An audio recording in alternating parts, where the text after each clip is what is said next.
नमस्कार, मैं पीयूष मणि अवस्थी। आप देख रहे हैं इंडिया न्यूज। राष्ट्रीय राजधानी विधेयक राज्यसभा में पारित हो गया है। इस बीच वोटिंग के दौरान जयंत चौधरी राज्यसभा में दिखाई नहीं दिए, जिसको लेकर सियासी गहमागहमी शुरू हो चुकी है। आपको बता दें कि लोगों का कहना है कि कहीं जयंत चौधरी बीजेपी के नजदीक तो नहीं जा रहे। क्या है पूरा मामला, देखिए इस रिपोर्ट में। जब से इंडिया गठबंधन बना है उसके बाद से एनडीए लगातार इंडिया गठबंधन को जवाब देने के लिए तमाम रणनीतियां रचना शुरू कर चुका है। इस बीच उत्तर प्रदेश की राजनीति को एक नया मोड़ देने वाली और केंद्रीय राजनीति के आयाम पर नई संभावनाओं को लाने वाली कुछ खबर सामने आ रही है और ये खबर जुड़ी हुई है राष्ट्रीय लोकदल के नेता यानी राष्ट्रीय अध्यक्ष जयंत चौधरी से। दरअसल भारतीय जनता पार्टी के नेतृत्व वाले एनडीए ने विपक्ष के गठबंधन इंडिया को जोरदार झटका देते हुए दिल्ली राष्ट्रीय राजधानी क्षेत्र शासन संशोधन विधेयक 2023 राज्यसभा में पारित करा लिया है। वहीं दूसरी तरफ इस विधेयक के पारित होने के साथ ही उत्तर प्रदेश की राजनीति भी तेज हो गई है।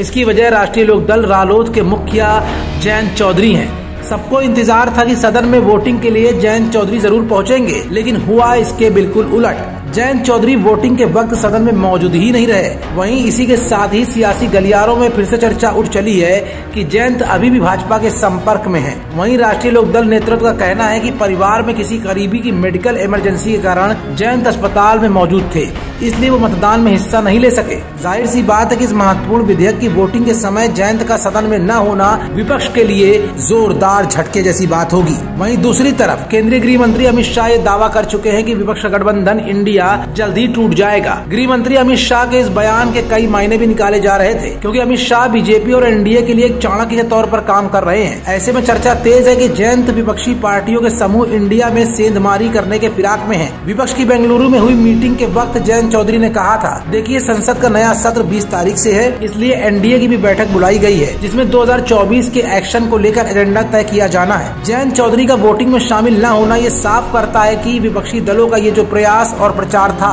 कि मोदी एक तरफा हैं, अकेले हैं, उन्हें हराने के लिए विपक्ष की बैठकें हो रही थी, विपक्ष की पार्टियां इकट्ठा हो रही थी, ऐसा नहीं है। क्योंकि एनडीए के पास ही बहुत घटक दल है जो छोटी छोटी पार्टियां हैं। इसके साथ साथ क्षेत्रीय पार्टियों को लुभाने में बीजेपी कहीं से पीछे नहीं है। मतलब साफ है कि मोदी को जो लोग अकेला मान रहे थे, मोदी के पीछे भी तमाम छोटे दल सहयोग में जुड़ने की फिराक में हैं। इस संशोधन के ही बहाने सही कहीं न कहीं तमाम छोटे मोटे दलों की नजदीकियां अब बीजेपी और एनडीए से बढ़ रही हैं। अटकलें लगाई जा रही थी कि जयंत चौधरी बीजेपी में एक बड़ा जाट चेहरा बनकर उभर सकते हैं, क्योंकि बीजेपी के पास कोई भी बड़ा जाट नेता वर्तमान में नहीं है जो पश्चिमी उत्तर प्रदेश की राजनीति को अपने पक्ष में लाते हुए उत्तर प्रदेश में ही बीजेपी की सरकार को पूरी तरह से समर्थन दे सके। क्योंकि राकेश टिकैत भले ही जाट समुदाय से आते हों, लेकिन बीजेपी की खुली मुखालफत करते वो अक्सर दिख जाते हैं। खबरों से जुड़े रहने के लिए सब्सक्राइब करें हमारा चैनल इंडिया जंक्शन।